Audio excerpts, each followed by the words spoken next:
Bom dia, meu amigo e minha amiga. Que a paz de Deus esteja sobre você. Hoje é sexta-feira. Que eu e você possamos andar nos caminhos do Senhor. Que eu e você possamos desfrutar da presença de Deus. Mais um final de semana chegando. Não que os dias de segunda a sexta não sejam bons, né? Todo dia é bom porque podemos acordar, respirar, viver e trabalhar, inclusive, para a glória de Deus. Tudo que fazemos nessa terra devemos fazer para a glória de Deus, porque foi Deus que nos deu a vida, foi Deus que nos deu as condições de trabalhar, foi Deus que nos deu a condição de fazer o bem, que eu e você possamos andar no caminho do Senhor todos os dias, desfrutando da presença dEle e da vida dEle. Que eu e você possamos experimentar a boa, perfeita e agradável vontade de Deus. Queridos, chegando o final de semana, este é o primeiro final de semana do mês, então é final de semana de Santa Ceia na maioria das igrejas do Brasil, né? Então convido você a ir à sua igreja, não que você não tenha que ir nos outros finais de semana, né? Nós vamos à igreja toda semana, né? Pelo menos uma vez por semana, eu sempre digo, né? Às vezes vamos 2 ou mais. Que bom se pudermos estar mais vezes servindo a Deus, buscando ao Senhor. Mas, né? A Santa Ceia é algo que Deus nos chama à sua mesa. É um momento sagrado, especial, para estarmos em comunhão com os irmãos e com a palavra de Deus e com a presença de Deus. Participe neste final de semana, não deixe de se envolver. Eu já coloquei um convite ontem aqui, especial, hoje à noite, aqui em Novo Hamburgo. Nós teremos Santa Ceia no culto às 20 horas, na Encontros de Fé. E vamos ter uma série, estamos fazendo uma série chamada Metanoia, que é transformação de mente. Eu estarei ministrando a palavra. Vamos falar sobre a santidade na vida do cristão. Deus tem uma palavra muito forte para você sobre isso. Deus quer tornar você um homem santo, uma mulher santa. E isso não é difícil, não é impossível. Basta recebermos da presença dEle. É Ele que faz isso em nós e é maravilhoso vivermos uma vida de santidade, porque daí desfrutamos de tudo que o Senhor sonhou para nós. Convido você a vir hoje à noite, participar conosco às 20 horas. Amados, vamos ler hoje na Bíblia, Mateus capítulo 19, versículo 3 em diante. Diz assim: Vieram até Jesus alguns fariseus e o experimentaram perguntando: É lícito o marido repudiar a sua mulher por qualquer motivo?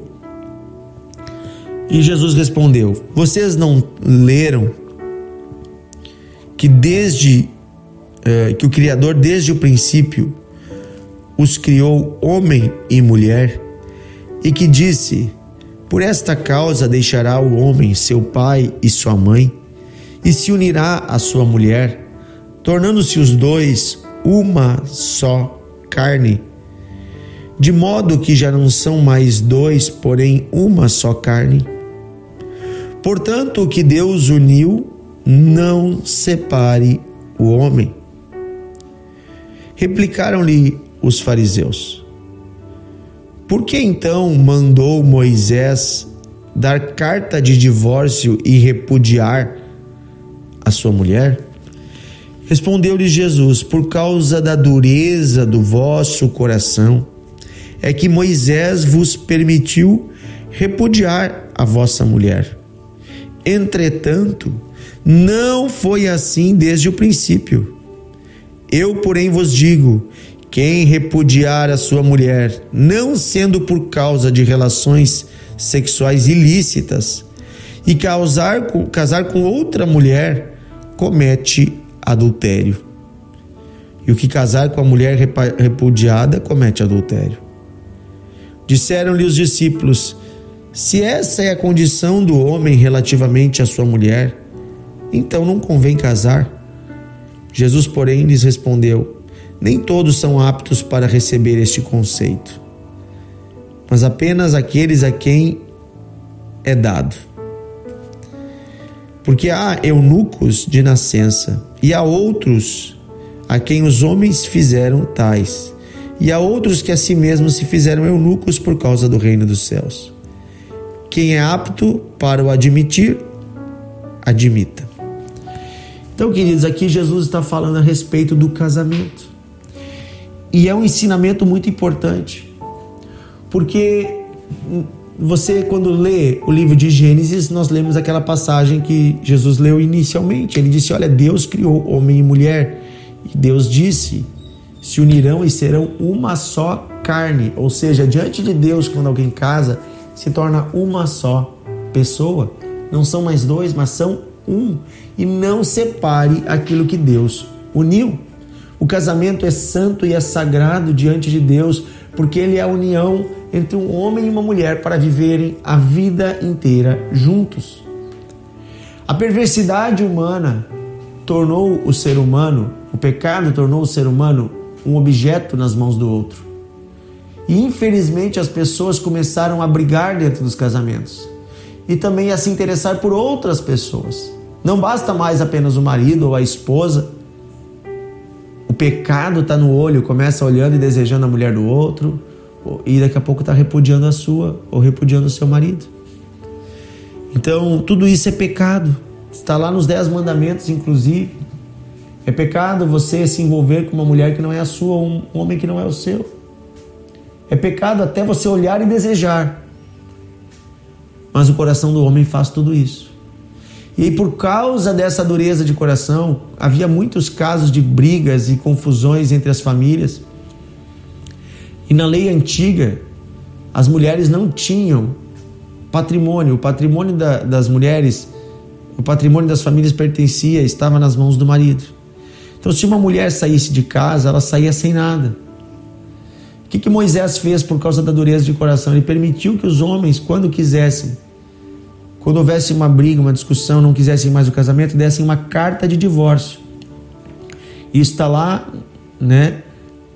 nos textos de Êxodo.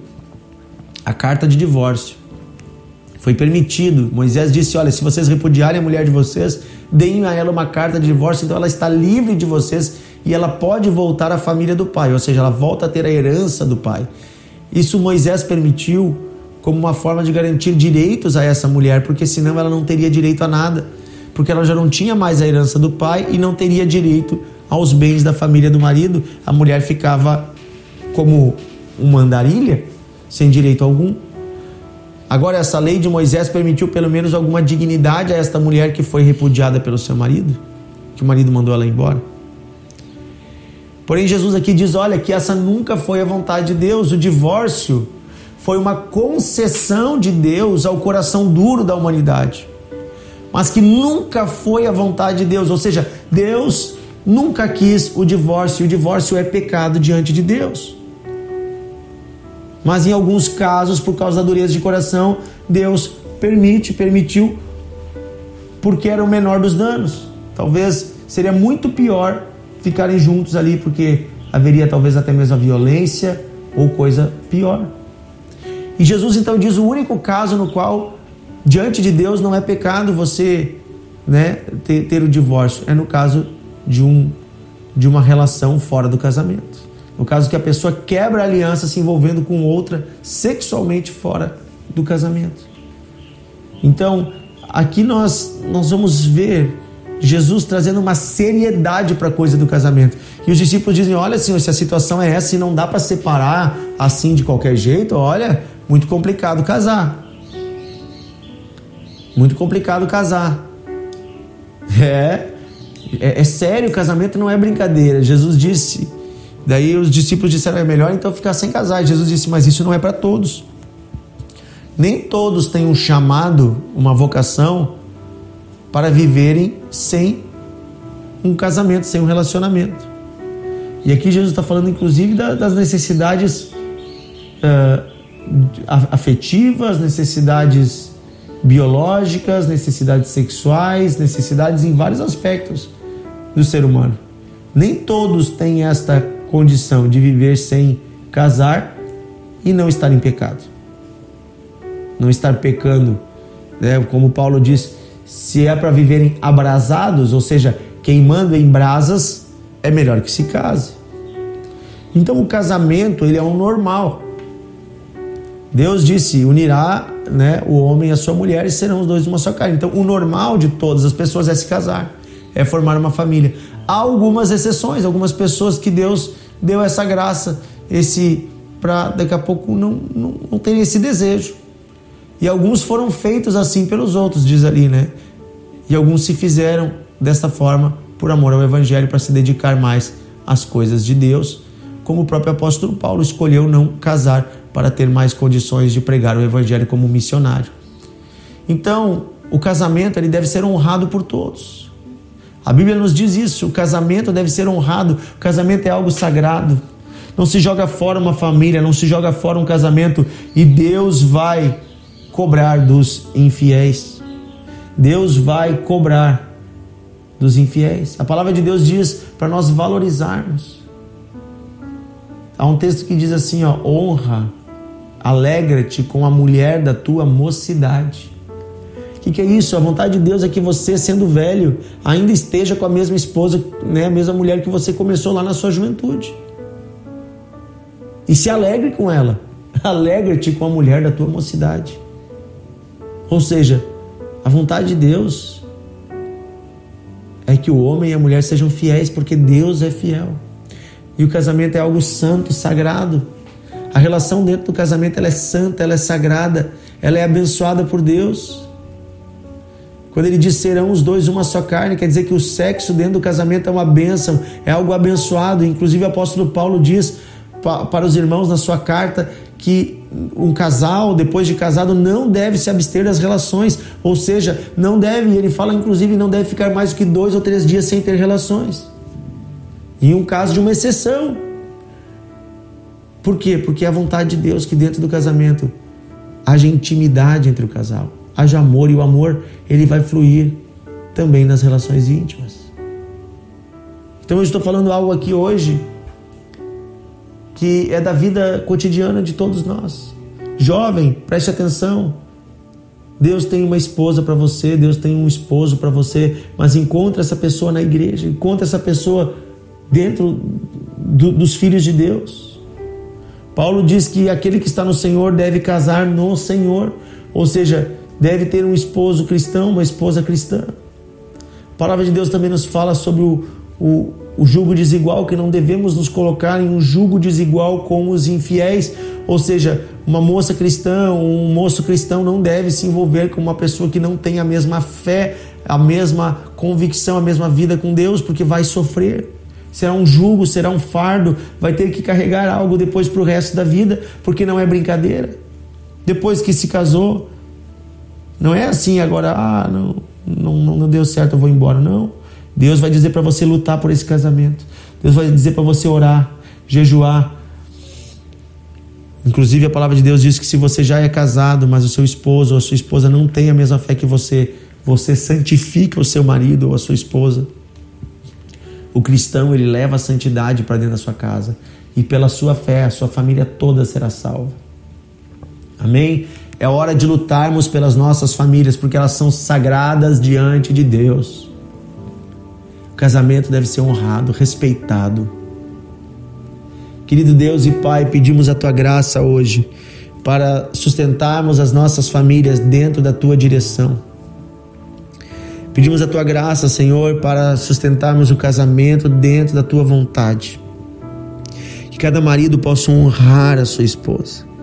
Que a esposa possa honrar o seu marido. Aquele, Senhor, que está andando num caminho torto, possa voltar para o caminho reto. Se há alguém aqui, Senhor, que está olhando para uma mulher que não é a sua, para um homem que não é o seu, que se arrependa. Se há alguém que está envolvido num relacionamento extraconjugal, Senhor, que se arrependa, que chore hoje na Tua presença e que abandone o pecado.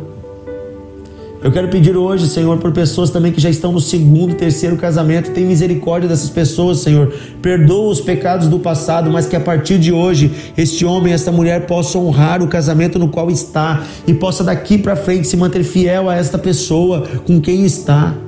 Eu peço, Senhor, perdoa os pecados do passado, mas dá a essa pessoa a condição a partir de hoje de restaurar a sua vida. Senhor, se há alguém separado e que tem condições, Senhor, de restaurar o casamento, Dá hoje, Senhor, humildade suficiente para voltar e pedir perdão. Dá, Senhor, hoje condições de voltar, Senhor, e restaurar a casa caída, construir de novo as muralhas. Eu peço, Senhor, abençoa esta família que está com brigas, com problemas. Quem sabe Satanás tem posto a mão nesta casa. Pai, eu peço agora, tira, Senhor, esta confusão deste casamento. Tira esta confusão, Senhor. Tira, Deus, todo espírito de divórcio, de confusão, de briga, de desentendimento, que vai embora em nome de Jesus. Eu ministro a vida de Deus, a paz de Deus, em nome de Jesus. Amém e amém. Que Deus abençoe você, meu amigo e minha amiga. Quero convidar você a mandar esse devocional, compartilhar esse link com pessoas que você ama, enviar o áudio para pessoas que você ama, para que a palavra de Deus possa entrar no coração delas. Amanhã estaremos juntos. Um grande abraço a todos em nome de Jesus.